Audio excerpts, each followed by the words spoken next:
the motion to reconsider be considered made and laid upon the table with no intervening action or debate.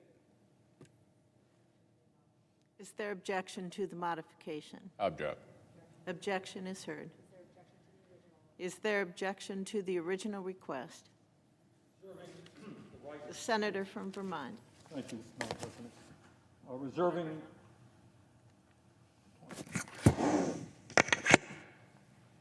Reserving the right to object. We should all be very, very clear. The working class of this country today faces more economic desperation than at any time since the Great Depression of the 1930s. And working families need help now. Not next year, but right now. Last night, the House of Representatives, with a two-thirds majority, 275 to 134, two-thirds bipartisan vote, moved to increase the direct payment going to working families from $600 per adult to $2,000 per adult.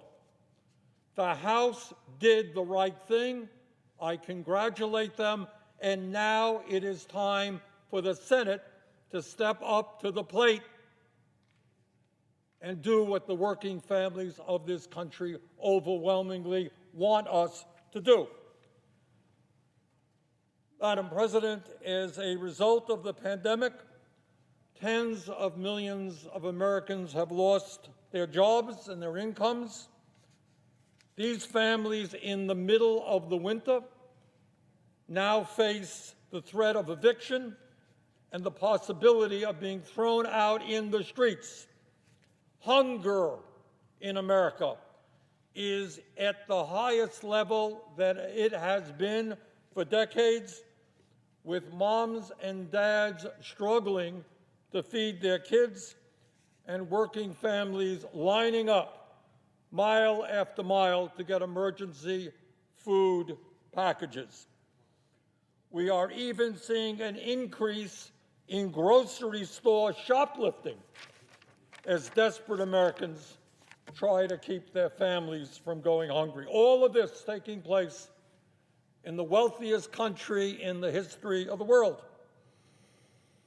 Madam President, over the last number of years, as I think everybody in America knows, Congress has provided massive tax breaks for the very wealthiest people in our country, which is one of the reasons why today we have more income and wealth inequality than any time since the 1920s.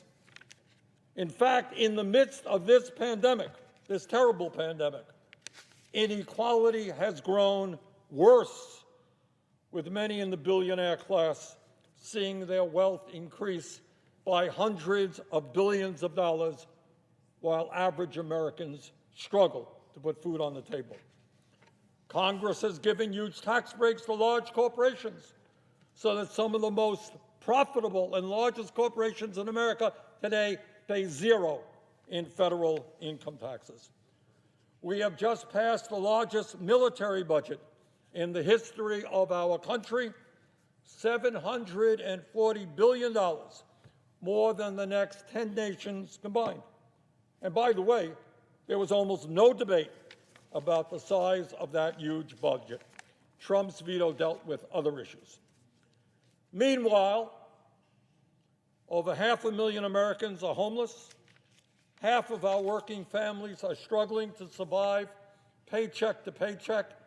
And in the midst of this terrible, unprecedented pandemic, over 90 million Americans are uninsured or underinsured in the midst of a pandemic, and they're not sure whether they can afford to go to a doctor.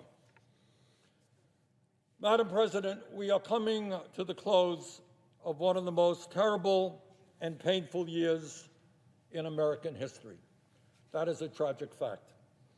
Over 330,000 of our people have died from COVID-19, and as we speak, we are seeing record-breaking numbers of new cases, and hospitals around the country being overwhelmed with new admissions. During the last year, the education and well-being of tens of millions of our young people, from childcare to graduate school, has been disrupted. And the terrible emotional isolation that this pandemic has caused, where people are unable to spend time with their family or their friends, has resulted in a huge increase in mental illness, drug addiction, and even suicide. Madam President, as I mentioned, the House has done the right thing. By an overwhelming vote, Democrats and Republicans voted to increase that $600 direct payment to $2,000. Recent poll came out. 78% of the American people think that was the right decision. They're hurting. They want help. The leaders of our country, President Trump, President-elect Biden, Minority Leader Chuck Schumer, the Speaker of the House, Nancy Pelosi, are all in agreement.